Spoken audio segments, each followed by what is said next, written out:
Hi, I'm Patty, and today I'm going to be doing prenatal development. So the first interesting piece of information I'd like to share is about the embryonic period. This is the 3rd to 8th week after conception. During this critical time, every organ takes shape. I'm going to read a little passage from the book. On week 3, the embryo, the person to be, is 1/10 of an inch long. It's become elongated and the 3 layers emerge, the ectoderm, mesoderm, and endoderm. In week 4, the embryo is so curved that the 2 ends almost touch. The outer layer folds into the neural tube. From the mesoderm, a tiny heart forms and begins to beat. The endoderm differentiates into gastrointestinal tract and lungs. In this 21st to 28 days, the eyes develop. Ears, mouth, and throat take shape in week 5. Arms and legs buds will appear. The hand plate from which the fingers emerge appears, and the heart divides into 2 regions. And the brain differentiates into the forebrain, the midbrain, and the hindbrain. Week 6 to 7, the embryo is almost an inch long. The heart divides into 4 chambers. Fingers emerge from the hand plate, and primitive facial features are evident. The important process of sexual differentiation occurs in week 6 to 7. In week 8, most of the structures of the organs are present, ovaries and testes are evident, and the embryo begins to straighten and assume a more human experience. I think it's really amazing that by week 4, this little person has formed a heart that begins to beat. I also think it's really neat that the forebrain and midbrain and hindbrain are formed within week 3 and 4, and they regulate biological functions such as digestion, respiration, elimination, and sleep and wake states. Parents as well as doctors should be very vigilant during this time not to do any activities that can affect the development. The brain and heart and internal organs are functioning during this time, so a doctor's career is very important in conjunction with the parents during this time to make sure that the baby is getting all the nutritional things that it needs in its life to be able to start off in the first trimester well. So if you're planning a pregnancy and striving to be parents, you should live and eat and act healthy and always listen to your doctor and what he says to do. So our second piece of information takes me to something called teratogens. These are drug, disease, and environmental agents that can cause harm to a fetus. Examples are drugs. So the first drug I'm going to go over, and I might pronounce this wrong, is thalidomide. It's a now illegal drug in which causes women to give birth to babies without limbs or few limbs. It was used to combat morning sickness. Unfortunately, the babies were born with missing limbs, no limbs, or attached limbs like flippers to the body. They also had deformed ears, eyes, nose, and throat. The next drug would be that of tobacco.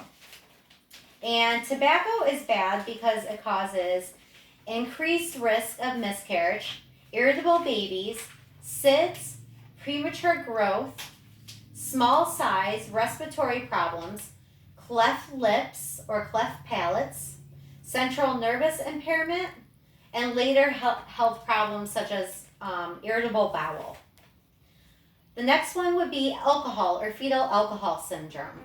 The characteristics of fetal alcohol syndrome are a thin upper lip, slow nasal bridge, short nose, flat face, or small face.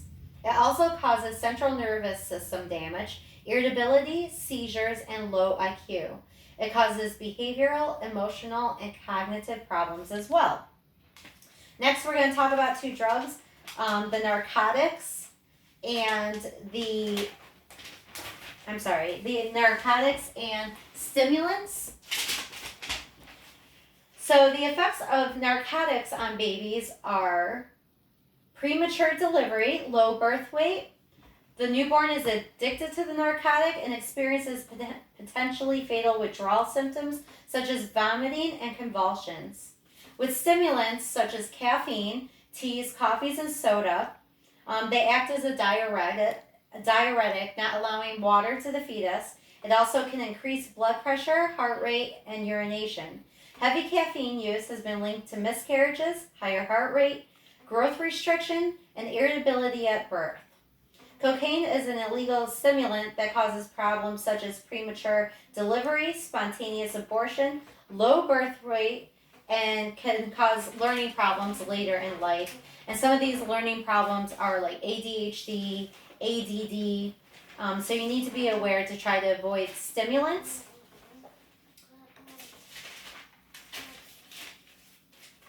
So next we're going to talk about diseases.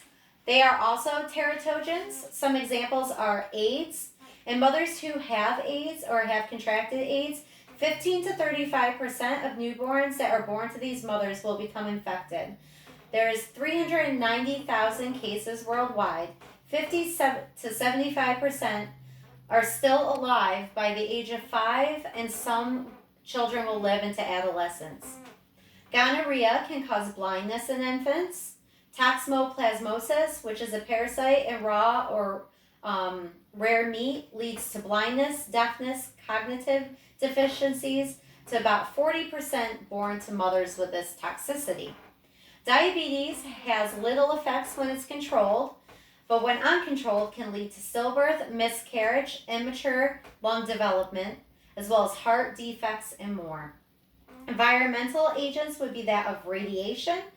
After Hiroshima and Nagasaki, 75% of children born to mothers who were a mile within the blast had stillborn babies or had a handicap, and the children died.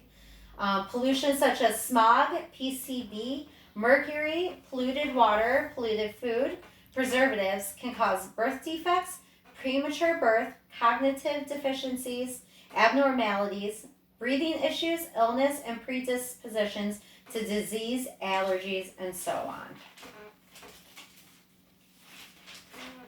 So it's very important during this time that you have regular doctor visits and make them a priority. Doctors should be aware of any drugs being taken legally or illegally. Diabetes, STDs, or other diseases or congenital birth abnormalities should be closely monitored by a doctor and by the parent or patient. Substance abuse treatment should be sought after with a certified substance abuse professional or a clinic, and research technicians and labs should test and monitor medications for fetal side effects. Environmental hazards should be avoided at all costs, and minimal exposure to radiation for x-rays and cancer treatments prescribed by a physician. So the last interesting piece of information that I'd like to share is that of maternal emotional condition and how it affects the fetus. When a mother is stressed out or aroused, her adrenaline and epinephrine will cross the placental barrier into the baby. This increases motor activity inside the baby. Prolonged exposure to this stress and anxiety can cause premature death, irregular heartbeat, low birth rate, birthing complications. The babies will be more prone to crying, more irritable, restless, fearful, and have cognitive delay. Maternal stress in the first trimester is also linked to schizophrenia. Long-term stress examples would be that of death of a loved one, work stress, chronic illness of the self or a family member, monetary issues or unemployment, or physically, mentally, or emotionally, spiritually abusive relationships. So another important career with this, as we've talked about, is the physician. He should be made aware of any of these circumstances, as they can be life-threatening to the fetus. Therapists, psychologists and psychiatrists, and mental health professionals should be involved to lessen the effects and stress on the fetus, and counseling is advised. This is also true of individuals with depression, as that can affect the fetus as well. So as we can see, certain careers are involved in this, such as being a doctor or a therapist, a substance abuse counselor, a psychiatrist, a psychologist, and being a parent as well. Thank you.